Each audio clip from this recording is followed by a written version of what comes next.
নমস্কার। আমার YouTube channel বাঙালির আড্ডাতে আপনাদের স্বাগত। আমার আজকের বিষয় আসা যাওয়ার পথের মাঝে। আসা যাওয়ার পথের মাঝে এই ছবিটি তৈরি হয়েছিল 2014 সালে। তৈরি করেছিলেন আদিত্য বিক্রম সেনগুপ্ত।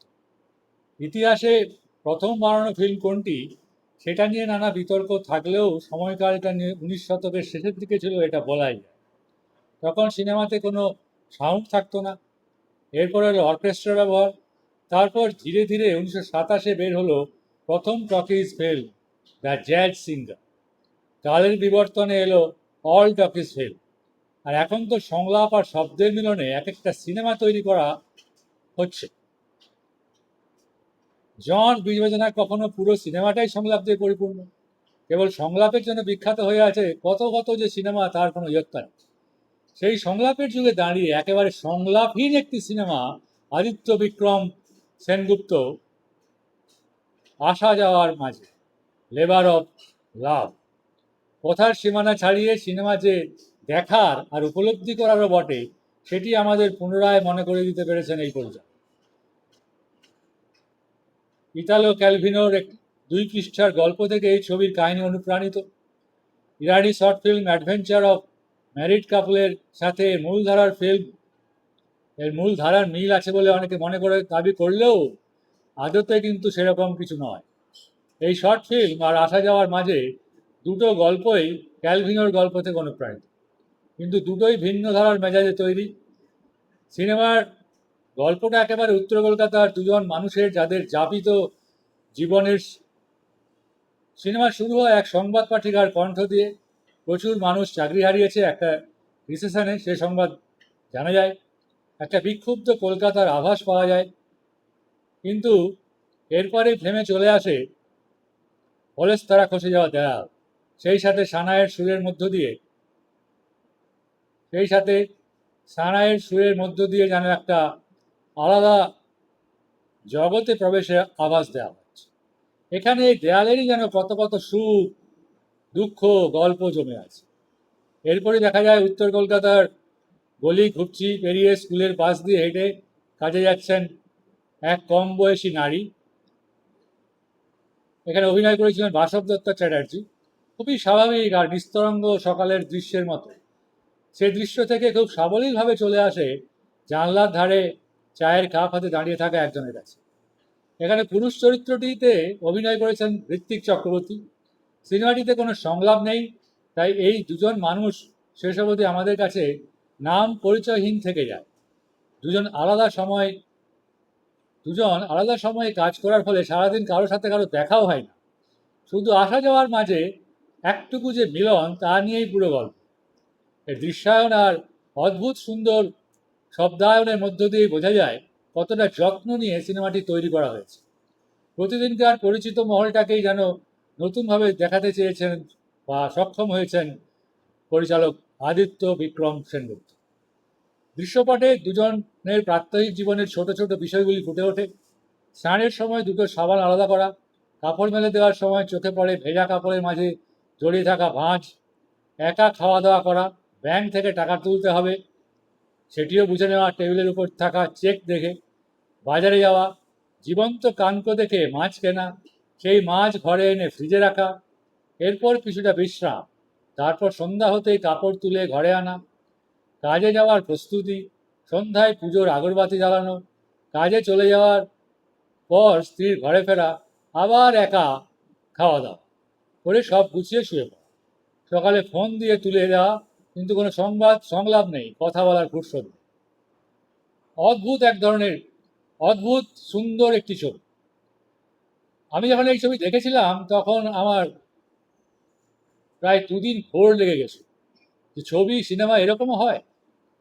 সকাল হতেই রান্নার দৃশ্যায়নে ফুটে উঠছে চমৎকার কিছু মুহূর্ত। তেল গড়িয়ে পড়া, সবজি দেওয়া, সবকিছুতেই যেন পরম মমতা ফুটে উঠছে। এরপর আগরবাতি ফেলে নতুন বাতি জ্বালিয়ে পুজো শেষ করতেই দেখা যায় অপরজন ফিরে এসেছে কাজ থেকে। অবশেষে দেখা হয় দুজনের, যার জন্য অপেক্ষায় থাকা হয় সারাটা সময়। এই সময়টা তাদের একান্ত নিজের। সিনেমাটি দেখার সময় এই মুহূর্তটা এতটা সুন্দর করে ধরা দেয় যেন কত উৎকণ্ঠা, কত অপেক্ষার পর এই মিলন। কোনো ভাষা নেই, সংলাপ নেই, কেবল দুজনের মুখের শান্তির ছায়াটুকু মুখ্য হয়ে গেল।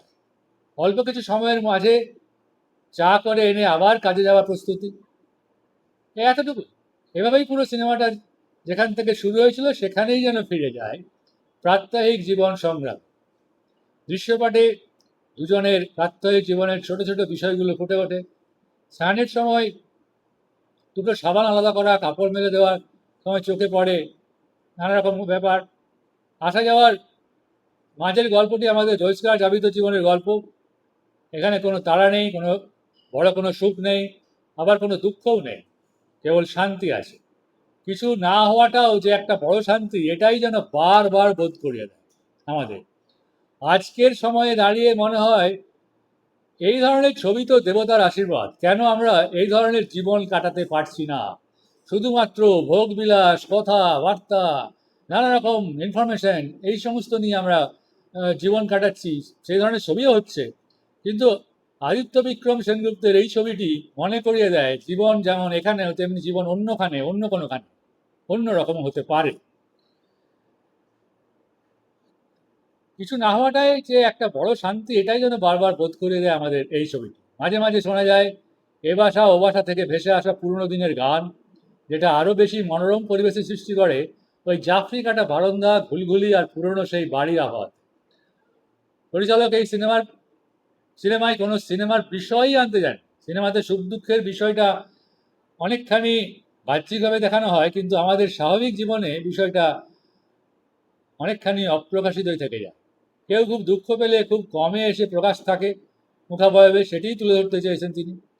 সংলাপের ব্যবহার না করার পেছনে আরও একটা কারণ ছিল, তাতে দর্শকদের নিজের মতো ভেবে নেওয়ার জায়গাটাও থেকে যায়। কি অর্থাৎ সংলাপ যদি ছবিতে না থাকে, তাহলে দর্শক নিজের মতো করে সেই জায়গাতে সংলাপটা পূরণ করে দিতে পারে। সংলাপ নিজের মতো করে লিখতে পারে বা বলতে পারে বা ভাবতে পারে, তাতে দর্শকদের নিজের মতো করে ভেবে নেওয়া যেতে পারে। কি চিন্তা করতে পারে, কি হতে পারে, অনেক হয়তো আর সম্ভাবনার জন্ম দেয় এই ছবিটি।